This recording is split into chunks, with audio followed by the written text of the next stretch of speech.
आप कंक्लूजन तो पे तो या अपने एम को तो तभी अचीव करोगे ना जब प्रॉब्लम्स के थ्रू जाओगे, you learn a lot from there, तब कहीं ना कहीं आप उस चीज़ को सॉल्व करके आगे बढ़ोगे। जो आज एक अफसर है वो भी शायद किसी ना किसी प्रॉब्लम से गया होगा, कोई इंग्लिश नहीं बोल पा रहा है सही से, किसी से मैथ्स नहीं सॉल्व हो पा रही, किसी की जीएस नहीं अच्छी है, तो उसके लिए you know all the things that how to do, but the thing is you have to do. यहाँ तो टीचर्स बोलते रहते हैं solve previous year question paper, solve previous year question paper, but actually वो फ़र्क देता है, वो फ़र्क डालता है आपके प्रैक्टिसेस पे, ठीक है, आपके परफॉर्मेंस पे। जय हिंद। बैठ जाओ आप लोग। Okay, first of all good afternoon. All good? Yes sir. अच्छा, टुडे वी आर हियर कि हम लोग एक बहुत ही ज़्यादा इंपॉर्टेंट चीज़ डिस्कस करने वाले हैं अबाउट ऑफिसर लाइक क्वालिटीज़। ठीक है, आप लोग अभी रिटन की प्रिपरेशन कर रहे हो। After this you will be facing the SSB, that is the service selection board. तो आपको सर्विस सिलेक्शन बोर्ड का आइडिया है? एनीवन आइडिया है? थोड़ा बहुत कौन बताना चाहेगा? एनीवन? बस एक ग्लिम्स दे दो, I need to know that.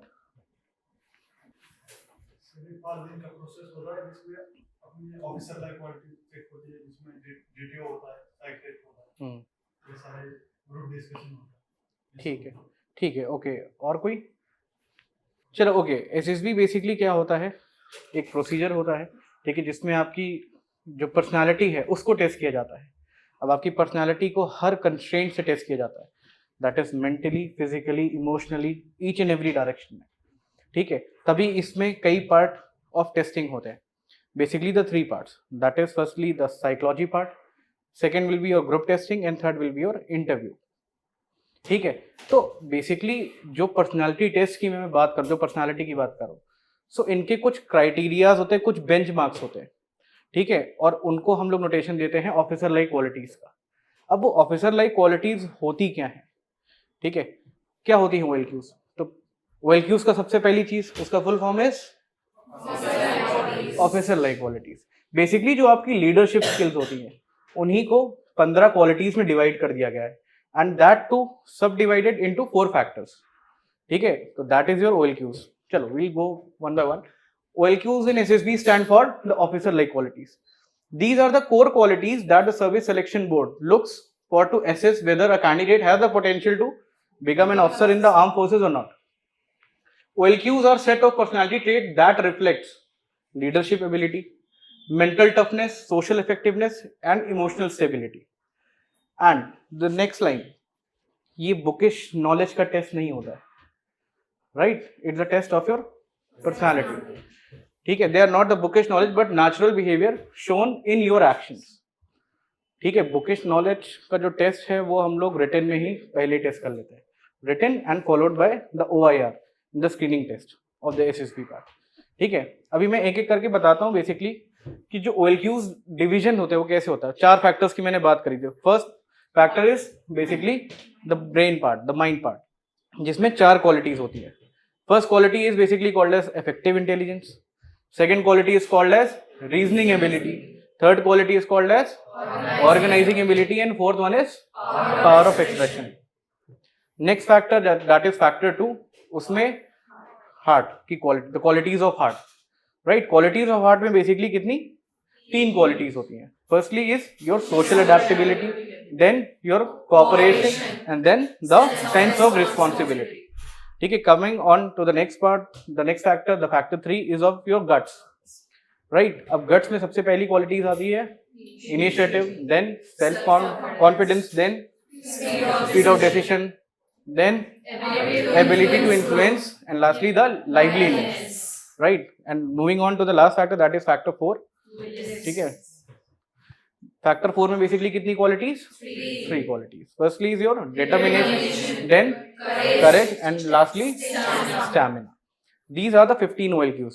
अब हम इन OLQs के बारे में थोड़ा थोड़ा जानेंगे, because the thing is it is very important कि जब तक आपको अपने बेंचमार्क्स नहीं पता है कि what is the selection process, तब तक how you can work on that, ठीक है। देखो OLQs यहाँ पे सबके अंदर है, कितने लोगों को लगता है कि उनके अंदर OLQs नहीं है?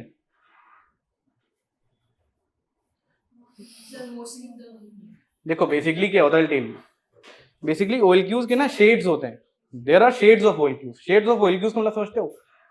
जैसे फॉर एग्जांपल मैं एक एग्जांपल अगर लूं किसी चीज का, फॉर एग्जांपल घर में आपके पेंट होता है, राइट? तो फॉर एग्जांपल अगर आपको अपने रूम को रेड कलर में कराना तो उसके डिफरेंट शेड्स होते हैं, ठीक है, लाइटर टू डार्कर वन. तो OLQ सबके अंदर होता है, बस किसी के अंदर लाइटर अमाउंट में होता है, ठीक है, किसी में ओके मिड वेरिएंट होता है और किसी में वो हाई कंटेंट में होता है या डार्कर वर्जन में होता है, ठीक है. तो OLQ सबके अंदर है, but you need to know कि ये बेंचमार्क्स क्या है और how you can basically improvise accordingly. Got it? Because you all have to become an officer in the Indian arm forces. चलो, as I told you this. Okay, firstly we'll be talking about the effective intelligence. According to you, what is effective intelligence? हम किसी भी काम को करने के लिए कैसे सोचते हैं, किस तरीके से सोचते हैं. Right. Basically effective intelligence क्या होता है कि फॉर एग्जाम्पल कोई भी प्रॉब्लम को सॉल्व करने के लिए how practically you are thinking, ठीक है. तो बेसिकली इफेक्टिव इंटेलिजेंस बनता है दो चीजों से, your practical intelligence and secondly is your resourcefulness, कि कम रिसोर्सेज में भी आप कैसे काम कर पाओ, ठीक है. जैसे अभी यहाँ पे यू आर गेटिंग एवरीथिंग, ठीक है, आप रिटर्न की प्रिपरेशन कर रहे हो, you are getting every resources, ठीक है, बट कुछ लोग होते हैं जिनको रिसोर्सेज भी नहीं मिल पाते, but despite of that they are able to clear their written examination in their limited resources. तो मतलब क्या कि that candidate is very high in his और हर इफेक्टिव इंटेलिजेंस. तो effective intelligence is the intelligence ability to use the existing knowledge and resources smartly and swiftly to solve real world problem, achieve goals and adapt to the situation rather than just possessing raw knowledge. एक और effective intelligence जो कि सबसे पहली OLQ होती है, ठीक है, एक वर्ड यूज होता है ना, कॉमन सेंस. तो actually this is the common sense that is to be used, ठीक है. अगेन मैं अपनी लाइन को रिपीट करूंगा कि दे आर अगेन जो बुकिश नॉलेज जो IQ है उन्होंने चेक कर लिया है इन योर रिटन पार्ट, ठीक है, लेकिन the thing is how much common sense you are containing at this point of time, ठीक है. तो वो होता है आपका इफेक्टिव इंटेलिजेंस. यहाँ कोई डाउट है? Okay, moving on to the next very important quality called as reasoning ability. Reasoning ability से क्या समझते हो आप लोग? किसी भी चीज को हम कैसे लॉजिकली सोचते हैं. हाँ, एग्जैक्टली. क्या प्रॉब्लम्स जो भी हैं आपके पास, are you able to identify, और आइडेंटिफाई कर भी पा रहे हो तो उसमें एसेंशियल कौन सी है और नॉन एसेंशियल कौन सी है? क्या तुम दोनों को डिफ्रेंशिएट कर पा रहे हो एक दूसरे से? ठीक है, एग्जाम्पल के तौर पे, ठीक है, फॉर एग्जाम्पल मैथ्स है, ठीक है, कुछ कोई प्रॉब्लम आई, कभी कभी आपको प्रॉब्लम उसमें भी होती है टू सॉल्व द इक्वेशन और एनीथिंग, ठीक है. तो what do you do for that? अब इसमें बहुत सारे लोग होते हैं, कुछ लोग होते हैं कि स्किप द थिंग, आगे बढ़ते हैं, और बहुत लोग होंगे जो उसको सॉल्व करने के पीछे पड़ जाएंगे. तो द थिंग इज कि अगर आप अपने दिमाग पे ब्लॉक लगा रहे हो and you are skipping the situation, तो मतलब अगेन फिर वो रीजनिंग एबिलिटी पे एक बहुत बड़ा क्वेश्चन मार्क आएगा आपके.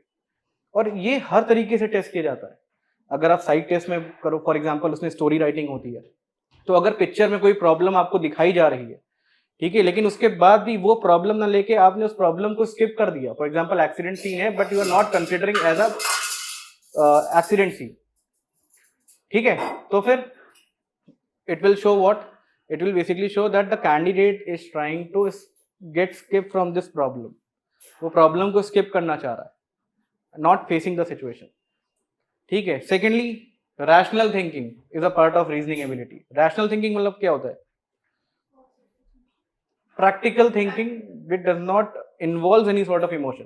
फॉर एग्जाम्पल आप कल को फौज में एज एन ऑफिसर भर्ती हो गए, ठीक है, फॉर एग्जाम्पल आप बॉर्डर्स पे पोस्टेड हो, ठीक है, और आपको एक नॉर्मल सिविलियन बॉर्डर के उस पार से आपकी तरफ आते हुए दिखा, और जब आपके पास पहुंचा, when you check his identity, तो यू फाउंड कि वो हमारे नेबरिंग कंट्री से है, ठीक है, और उसने अपनी एक इमोशनल कहानी आपको सुनाई कि हम रास्ता भटक गए या XYZ, ठीक है. तो क्या करोगे? उस इमोशनल हो गए, क्या उसको वापस कर दोगे? You will do what? You will follow the protocols that has been assigned to you. That is a part of reasoning ability, कि जो चीजें हैं आप रैशनली सोचो and just reach to a conclusion कि you have to do this this this this. 10th के बाद आपने 11th में PCM लिया, क्यों लिया? What was the reason behind that? ठीक है, आप 12th के बाद आप ग्रेजुएशन में आप BSc कर रहे हो, BTech कर रहे हो, BA कर रहे हो, क्यों कर रहे हो? ठीक है, तो ये सब चीजें आप डिसाइड करते हो। ठीक है, और ये सब जो क्वेश्चन होते हैं ये आपके इंटरव्यू में भी कहीं ना कहीं पूछे जाते हैं, एंड ये कहीं ना कहीं एक इंडिकेशन होता है रीजनिंग एबिलिटी का कि कैंडिडेट के अंदर कितनी है। Got it? तो बेसिकली ये होती है रीजनिंग एबिलिटी। आपको फौज ज्वाइन करना है तो क्यों करना है? लोगों को देख के करना है कि तुम्हारा खुद का एक बेसिकली खुद का एक रीजन है to join the forces, but वो रीजन क्या है? ठीक है, तो you have to figure it by yourself. So this is basically called as reasoning ability. Reasoning ability is the cognitive skill of thinking logically, analyzing information, and identifying pattern and drawing sound conclusion to solve the problem and make informed judgments encompassing verbal and non-verbal, deductive and inductive skills crucial for exams and daily decision making. तो basically ये आपका all in all एक reasoning ability होता है। Understood? Yes, sir. That is the next quality is called as organizing ability. Organizing ability क्या होता है? जो भी आपके पास गिवन रिसोर्सेज हैं उसको आप कैसे ऑर्गेनाइज करके, कैसे यूज करके, ठीक है, एक कंक्लूजन तक पहुंच रहे हो। जैसे फॉर एग्जांपल अभी यहाँ आपको रिटन में आपको सारे DPP सॉल्व कर रहे हो, सारे रिसोर्सेज मिल रहे हैं टू स्टडी कर, चाहे वो करंट अफेयर्स हो, चाहे वो मैथ्स हो, ठीक है, लेकिन इन सब रिसोर्सेज के बाद अगर आप रिटन एग्जामिनेशन निकाल ले रहे हो तो मीन्स हाई ऑर्गेनाइजिंग एबिलिटी कि आपने रिसोर्सेज का फुल्ली यूटिलाइजेशन किया and you have reached to a conclusion that you are able to clear your written examination. But अगर इतने रिसोर्सेज के बाद भी आप अपने आप को ऑर्गेनाइज नहीं कर पाए, यू फेल टू क्रैक, मतलब you fail to crack your written examination, so मतलब ऑर्गेनाइजिंग एबिलिटी में फिर इशू है। ठीक है, तो ऑर्गेनाइजिंग एबिलिटी ये होता है कि यूटिलाइजेशन ऑफ रिसोर्सेज जो भी है आपका, ठीक है, in an organize manner and reaching to a conclusion part, so that is called as organizing ability. Got it? Yes, sir. Moving on to the next part, the last quality of the factor one is called as power of expression. Power of expression basically क्या होता है? That how you can the thing is कि जो भी आप thought, जो आपके thought process हैं खुद के, ठीक है, how you are able to tell them accurately, briefly और clearly. ठीक है, क्या आप अपने विचारों को व्यक्त कर पा रहे हो सामने वालों को कि नहीं? अब देखो, कम्युनिकेशन आपकी वर्बल भी होती है, नॉन वर्बल भी होती है, but how well you are in that? Basically the ability to articulate thoughts, you know what is articulate? Express. हाँ, exactly, articulate thoughts, ideas and plans clearly, confidently and effectively. ठीक है, अब इसमें interviewing अफसर तो आपके बातचीत करने के तरीके से ही पता लगा लेगा कि वेदर आपके पावर ऑफ एक्सप्रेशन कैसे हैं कैसे नहीं। ठीक है, साइकोलॉजिस्ट आप जो स्टोरी जिस तरीके से लिखते हो, are you clear enough that जो भी तुमने लिखा है स्टोरी को वो समझ पा रहा है कि नहीं? ठीक है, तो यहाँ से ऐसे आपके पावर ऑफ एक्सप्रेशन को देखी जाती है। अब power of expression is also one of the most important. The thing is कि आप कल को फौज में जा रहे हो, ठीक है, एक ऑफिसर बनने, अगर आप अपने थॉट्स में ही नहीं क्लियर होगे, अपने कमांड्स में ही नहीं क्लियर होगे, तो आपके जवान तो फिर आपकी चीजों को समझ ही नहीं पाएंगे। और अगर आपके पावर ऑफ एक्सप्रेशन अच्छे नहीं है तो believe me, we are not going to take you at any cost, because army, navy and airforce is all about bloodshed things. जिसके कमांड्स ही नहीं क्लियर है, we can not take you, right? Yes, sir. So this was all about factor one. Now moving on to the next factor, the factor two, the hard part. ठीक है, अब जो factor to की जो 3 qualities है, it is very important. ठीक है, और heart is one of the most important organ of a body part. Right from your birth till your death the heart keeps on pumping, right? तो ये एक heart को एक बहुत ही इंपॉर्टेंट ऑर्गन पार्ट बनाता है, और यहाँ भी जो कि 3 क्वालिटीज है, दैट इज वेरी इंपॉर्टेंट। और ये 3 चीज बिलीव मी अगेन नहीं है तो अगेन तो फिर सिलेक्शन इज वेरी डिफिकल्ट, होगा ही नहीं, डिफिकल्ट की बात ही नहीं है। ठीक है, moving on to the very first quality, that is called social adaptability. Social adaptability क्या होता है? Social as a term says means related to the society. ठीक है, अडेप्टेबिलिटी की आप अपने आप को कैसे ढाल पा रहे हो नए इन्वायरमेंट में। अब जैसे for example you will be becoming an officer in the arm forces, तो आपके हर 2-3 साल में नई पोस्टिंग, नए ऑफिस, नए लोग, आप अगर अपने आप को ढाल ही नहीं पाओगे वहां पे, तो again it will be a great trouble for you.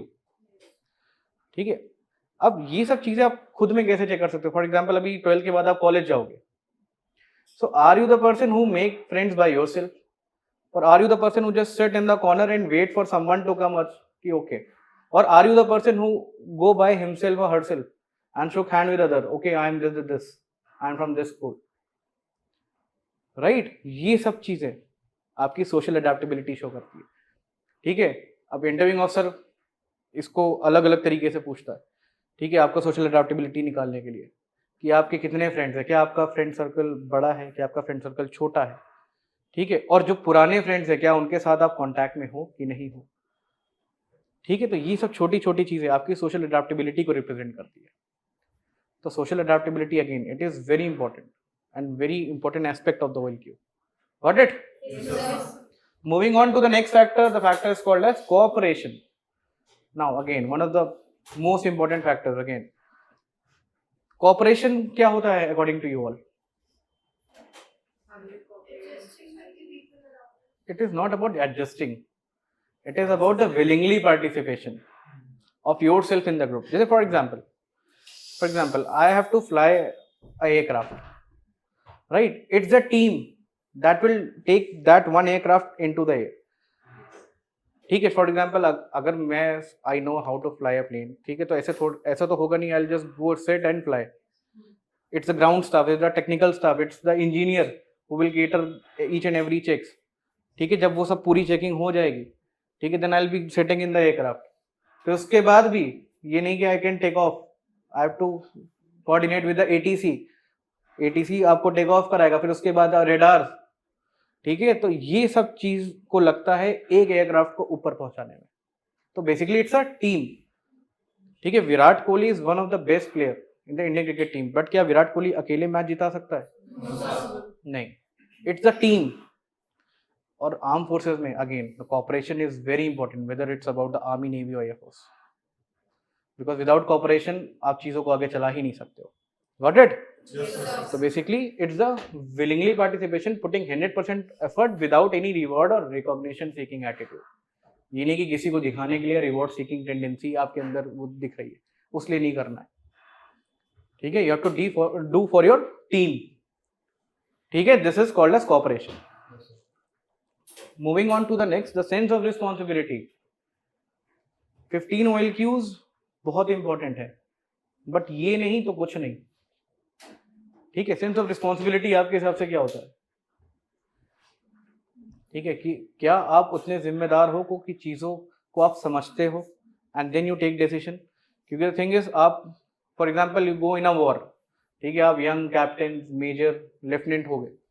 ठीक है, जवानों के लिए आप ही हो जो हो, ऑर्डर्स तो बाद में आते रहेंगे, but the thing is you are the one, ठीक है, जिनके एक कमांड पे, ठीक है, उनका सबका सब कुछ डिपेंड है.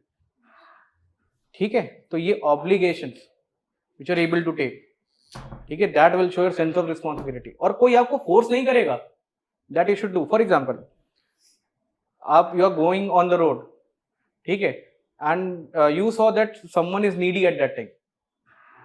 ठीक है, वेदर अगर हम एक एक्सीडेंट सिचुएशन ले लें, ठीक है, तो आर यू द पर्सन जो फोटो खींचता है, और are you the person who calls the ambulance?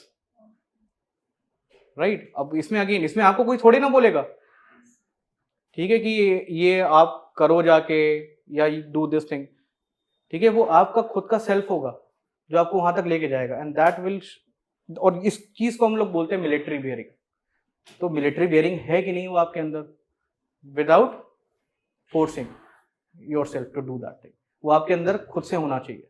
तो that is basically sense of responsibility in you. एक और छोटा सा एग्जाम्पल, ठीक है, 10th से 11th में आए, 11th से 12th में आए. ठीक है, अब 10th से 12th के परसेंटेज में डिफरेंसेस आ गए. क्यों डिफरेंस है? आपका उस टाइम पे सिर्फ और सिर्फ जिम्मेदारी क्या थी? पढ़ाई करने की. तो आपने किया नहीं किया, तो दैट इज वाई आपके परसेंटेज कम आया. आपने किया तो आपके परसेंटेज अच्छे आए. तो ये भी एक ना एक बेसिकली क्वेश्चन मार्क कर सकता है अगर आप नहीं अपने आप को वहां पे रीजन आउट कर पाए. ठीक है, तो basically this is called as sense of responsibility.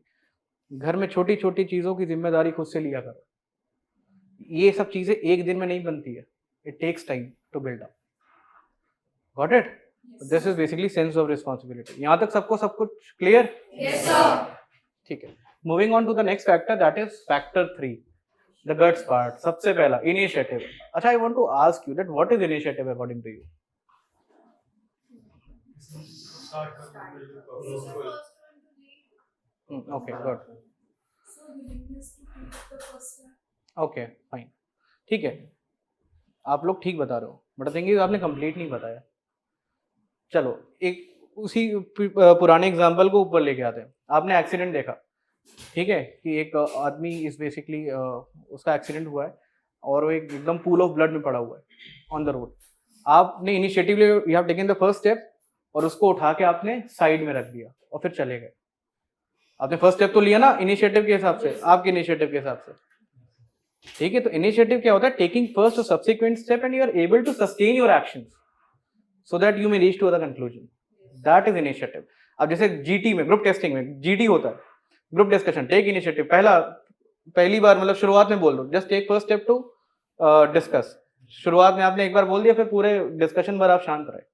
Is this initiative? No, sir. नहीं.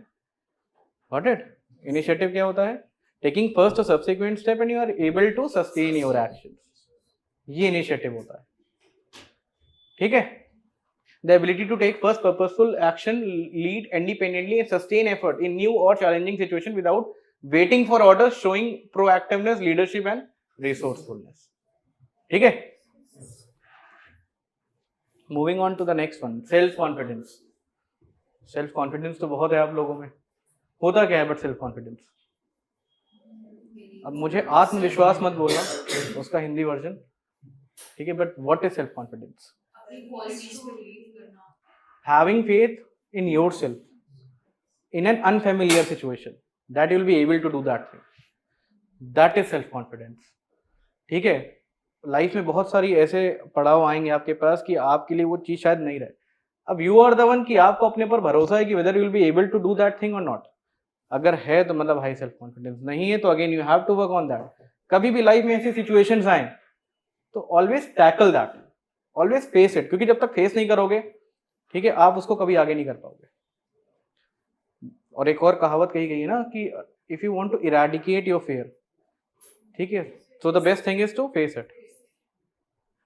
ठीक है, और यहीं से आपका सेल्फ कॉन्फिडेंस डेवलप होगा. ठीक है, having faith in one self is basically what a self confidence is in an unfamiliar situation. Having a strong belief in your own capabilities to handle challenges, make decisions and lead, projecting calmness and assurance without arrogance, demonstrated through composed behavior, clear communication and taking initiative. Under pressure, showing self-reliance and faith in one's ability even in unfamiliar situations. Got it? What is self-confidence?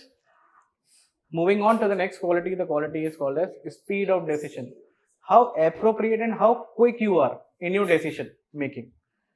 ठीक है, अगर आपको वो काम करना है तो कैसे करोगे? ठीक है, are you able to think quickly और नॉट? और वो कैसे होगा? By practice. कोई भी चीज़ है, फॉर एग्जाम्पल अगर मैथ्स की प्रॉब्लम को तुमको सॉल्व करना है जल्दी से, ठीक है, so for that you need practice. तभी you will be able to take decision to solve the problem appropriately and quickly, because appropriate and quick ये दोनों कीवर्ड्स है in speed of decision. Having a strong belief in your own capability to handle challenges and make decision and lead and projecting calmness and assurance. ठीक है, ये भी assurance एक self confidence का ही कहीं ना कहीं उसको चीजों को कोरिलेट करता है आगे. बिकॉज द थिंग इज जितनी भी क्वालिटीज हैं वो सब इंटर रिलेटेड है एक दूसरे से. Got it? ये सारी क्वालिटीज इंटर रिलेटेड है एक दूसरे से. ऐसा नहीं है कि एक हो जाएगा तो दूसरा नहीं इफेक्ट होगा, तो कहीं ना कहीं ये सारी चीजें आती रहती है. चलो, got it? Speed of decision is clear to you? Yes, sir. चल, moving on to the next one. Ability to influence the group. According to you, what is ability to influence the group? मतलब अपने thought से दूसरों को familiar करवाना हाँ. और agree करवाना. Are you basically अगर मैं पर्सनालिटी की बात करूं तो आर यू दैट पर्सनालिटी, एक कैरिस्मेटिक पर्सनालिटी होती ना, जो बेसिकली अगर मैं एग्जांपल लूं तो doctor APJ Abdul Kalam, right. मैं एग्जांपल लूं स्वामी विवेकानंद जी का, ठीक है, जिन्होंने अपने नॉलेज, अपने चार्म से, ठीक है, उस पूरे वर्ल्ड को इन्फ्लुएंस करके रखा था. तो उसके लिए again your reasoning ability, your effective intelligence, your power of expression should be very fine. ठीक है, तब जाके ये आपका एबिलिटी टू इन्फ्लुएंस है, ये आ पाएगा ऊपर. ठीक है, कि तुम हर जगह पार्टिसिपेट करते हो कि नहीं. ठीक है, और जब तक पार्टिसिपेट नहीं करोगे तब तक आपका वो कैरिज्मा दिखेगा कैसे? ठीक है, तो you should be a charismatic personality, ठीक है, और उसी उससे you will be able to influence the other person. तो basically that is what ability to influence the group is. ठीक है, moving on to the next, the last quality of factor 3, that is liveliness. Liveliness मतलब पता ही होगा आपको क्या होता है लाइवलीनेस. फुल ऑफ एनर्जी, ठीक है, एंथुसियाज्म, ठीक है, हाई एनर्जी लेवल्स. और एक ऑफिसर हमेशा लाइवली होता है. ठीक है, अब देखो प्रॉब्लम्स सभी के पास आती है, बट द थिंग इज आपके अंदर वो रेजिलियंस होना चाहिए. रेजिलियंस मतलब समझते हो क्या होता है? able to tackle the problem. Resilience मतलब प्रॉब्लम आई आपके पास, you accepted that thing, but how well you are able to bounce back. ठीक है, how able you are able to bounce back and अपने काम में आप फोकस करके आगे तक जाओ, आगे जाओ. फॉर एग्जाम्पल अब वॉर टाइम सिचुएशन आपने बहुत सारी चीज़ों को सुना होगा. ठीक है, कितने वॉर्स हुए, whether talk about the 71, whether talk about the 84, whether talk about the 99. ठीक है, तो क्या उसमें लॉस ऑफ लाइफ नहीं हुआ है? बिल्कुल हुआ है. कितने जो अधिकारी हैं, कितने जवान हैं, ठीक है, वो किसी ना किसी के मेट होंगे that actually got मार्टियर्ड at that very place. तो क्या फौज रुक गई वहाँ पे? No, sir. नहीं. ठीक है, उसका मेन एम क्या था? To achieve the goal. हमको विक्ट्री हासिल करना है, और ये हमेशा एक सोल्जर का एटीट्यूड होना चाहिए. जैसे I use to listen, I use to conduct some interview sessions. ठीक है, I asked them that why you want to join armed forces, because I want to get martyr for my country. ठीक है, I want to die for my nation. ठीक है, तो अगर martyr होना है, you want to die for nation, then don't come in armed forces because we are already facing short of officers. ठीक है, और इस एटीट्यूड से तो बिल्कुल मत आओ. being a soldier, being an officer, your attitude should be prepared for the war, go to the war, when it come back, be ready for the next one. This should be your attitude. ठीक है, and this is all positive. ये सारा आपका liveliness बताता है. Got it? Yes, sir. Moving on to the next, the factor 4, determination. Determination का मतलब क्या होता है? किसी चीज को कैसे फेस कर रहे हैं? Okay, how much focused you are. ठीक है, या किस एक्सटेंट तक उस चीज को एग्जैक्टली. अगेन फॉल बैक्स तो आते ही हैं. ठीक है, अब रिटर्न एक बार नहीं क्लियर हुआ तो क्या तुम वहीं से टूट गए? तुमने फिर अगला अटेम्प्ट ही नहीं दिया. Just check on yourself. ठीक है, उसको अमेंड करो and then appear back and then clear the written examination और clear this is B part. ठीक है, how much focus you are towards your goal. ठीक है, in spite of setbacks, that shows your determination. How much focused. ठीक है, तो focus is the basically keyword. ठीक है, एक होता नहीं कि बेसिकली क्या बोलते हैं कि I am not getting that particular word, but it is basically will power in yourself. ठीक है, that will drive you towards that. तो basically that is what the determination is. Next is stamina, the capacity to withstand prolong physical and mental strain. How physically you are good, how mentally you are good. And mental stamina is one of the most important OL Qs. क्योंकि ये चीज क्या होगा ना, फिर आपका कहीं ना कहीं अगर मेंटल स्टैमिना नहीं होगा. मेंटल स्टैमिना होता क्या है? What is mental stamina? हाँ एग्जैक्टली, आप अंडर प्रेशर में कितना ज्यादा अच्छा परफॉर्म करते हो, that shows your high mental stamina. जैसे फॉर एग्जांपल आप पुशअप कर रहे हो और आपके दिमाग में रजिस्टर्ड है that you only have to do 10 pushups. ठीक है, आप 8 में ही हिम्मत हार गए. ठीक है, मेंटल स्टैमिना कैसे बनेगा? आप 10 नहीं, आप 20 करो एट दैट वेरी पॉइंट. वो आपका मेंटल स्टैमिना बनाता है. होता नहीं कि वो गिव अप एटीट्यूड नहीं होना चाहिए आपके अंदर. ठीक है, डू नॉट गिव अप. ये चीज आपको बेसिकली आपका मेंटल स्टैमिना डेवलप करता है. And again it also requires constant practice of your brain, of your everything. ठीक है, फिजिकल स्टैमिना तो आप जितना दौड़ोगे, आप जितना एक्सरसाइज करोगे, इट विल बिल्ड अप. ठीक है, तो अपनी बॉडी है, इसको आप जैसे डिजाइन करना चाहते हो वैसे हो जाएगी. लेकिन अगर आप मेंटली नहीं फिट हो, ठीक है, कि अगर आप दौड़ रहे हो, ठीक है, और आप थक जा रहे हो तो बैठ जा रहे हो, वापस चले जा रहे हो, अब नहीं करना है आगे, तो फिर वो चीज़ कभी कोई भी चीज़ बनेगी ही नहीं. तो this is basically the second last quality. उसके बाद moving on to the last 15th value, that is basically courage. Courage मतलब क्या होता है? The ability to face fear, danger, and stress with confidence, acting decisively despite uncertainty, encompassing both physical courage, overcoming physical challenges, and moral courage, standing up for the principles.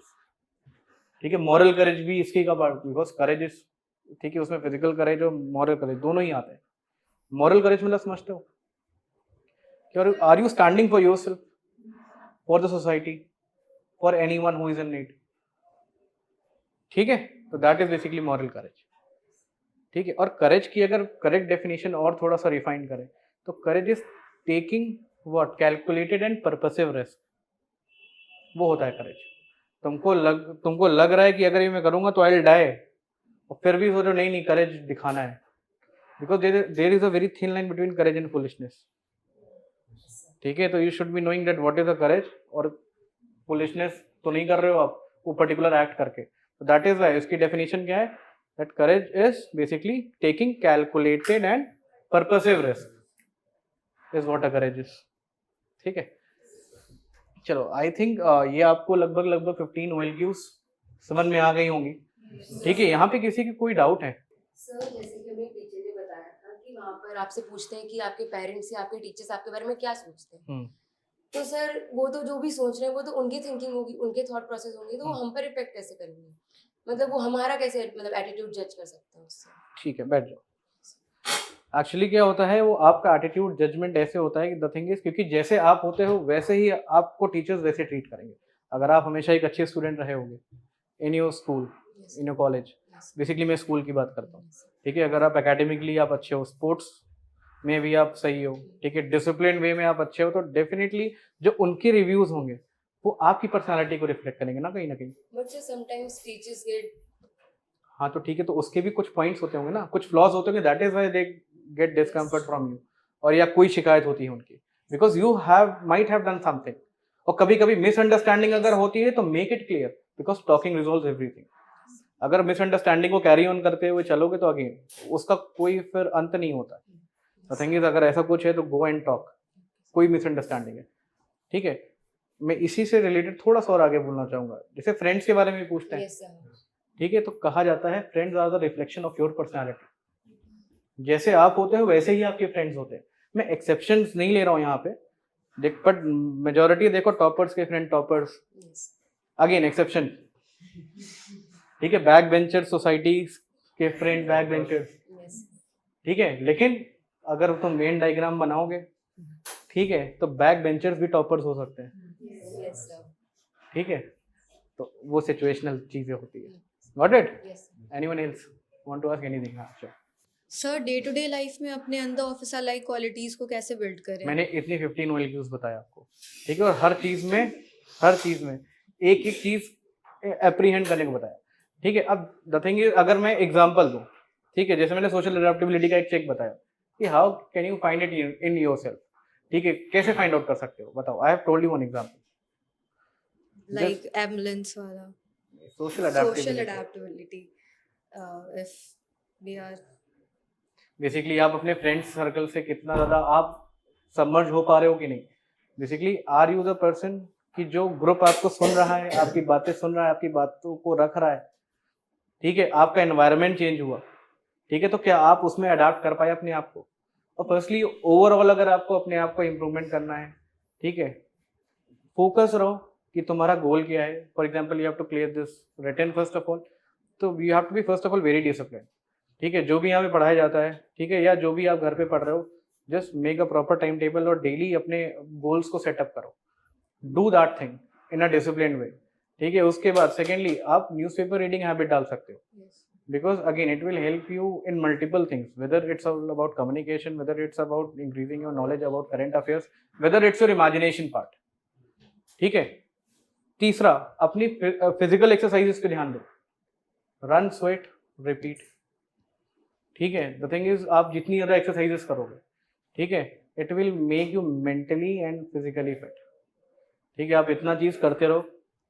ठीक है, और धीरे धीरे धीरे धीरे धीरे धीरे आप देखना, आप अपने गोल के पास बहुत करीब पहुंच जाओगे और finally you will achieve. But consistency is the key. ठीक है, that is how you can slowly make it in your habit. ये सारी चीज़ें. ठीक है, लेकिन अगर अगेन ये नहीं होता है कि आज कर लेते हैं, 2 दिन किया, 3 दिन किया, फिर उसके बाद नहीं नहीं नहीं ये ठीक नहीं लग रहा है, तो you backed off from there.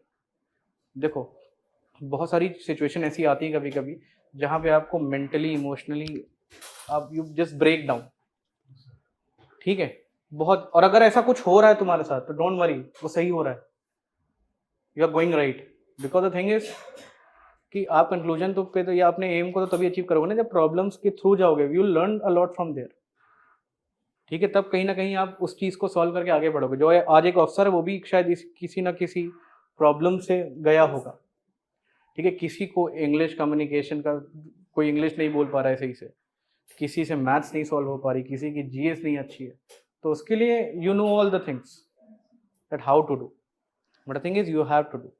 अब यहाँ तो टीचर्स बोलते रहते हैं solve previous year question paper, solve previous year question papers, but actually वो फर्क देता है, वो फर्क डालता है वो आपके प्रैक्टिसेस पे, ठीक है, आपके परफॉर्मेंस पे, ठीक है। लास्ट टाइम 1 महीना सिर्फ PYQs करना, ठीक है, तुमको डिफरेंस दिख जाएगा, ठीक है। Yes, sir. और किसी को कोई डाउट है? लास्टली में do you have it in you those 15 OLQs, ठीक है। If yes then welcome to the league of the arm forces, if not nothing to worry, ठीक है। आप अपने अंदर डेवलप कर सकते हो विद टाइम, ठीक है। चलो अभी के लिए जय हिंद एंड थैंक यू। 1, 2, 3. जय हिंद।